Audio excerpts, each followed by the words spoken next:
आता सगळ्यात मोठा प्रश्न पडलेला असतो तो म्हणजे किंमत. पदार्थाची किंमत कशी काढायची? तर कुठलाही पदार्थ बनवताना त्यासाठी एकूण लागणारा खर्च, मग त्यामध्ये त्या पदार्थासाठी लागणारं सामान, गॅस, तुमचं पॅकेजिंग, त्यासाठीची मेहनत, हा सगळा मिळून तुमचा त्या पदार्थासाठी झालेला खर्च, त्यामध्ये तुम्ही 40 ते 70% पर्यंत तुमचं प्रॉफिट ॲड करून जी काही रक्कम निघणार आहे ती त्या तुमच्या पदार्थाची किंमत असणार आहे. आपण इथे एक उदाहरण बघूयात. समजा मला 1 किलो गुलाबजामची ऑर्डर आली, तर ते गुलाबजाम बनवण्यासाठी मला 800 रुपयाचं सामान लागलंय, 100 रुपयाचा मला गॅस लागलाय आणि 50 रुपये मला माझ्या मेहनतीचे लागले आणि 50 रुपये मला पॅकेजिंग विथ डिलेवरीपर्यंतचा खर्च आला.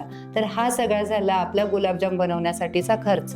आता यामध्ये आपल्याला 40 ते 70% प्रॉफिट ॲड करायचं. म्हणजे काय करायचं की मला जर 50% प्रॉफिट ॲड करायचे तर ते गुलाबजाम मी 1000 रुपये माझ्या गुलाबजामची किंमत झाली आहे सगळा खर्च धरून, तर त्यामध्ये मी 500 रुपये ॲड करणार. म्हणजे मला 1500 रुपयाला ते गुलाबजाम विकायचे. तसंच तुम्ही 70% प्रॉफिट जर ॲड करणार असाल तर 1700 रुपयाला मला ते गुलाबजाम विकायचे. या पद्धतीने तुम्ही पदार्थाची किंमत करू शकता. आता यामध्ये तुम्ही ज्या एरियामध्ये राहता त्यानुसार पण तुम्ही तुमच्या पदार्थाची किंमत लावू शकता.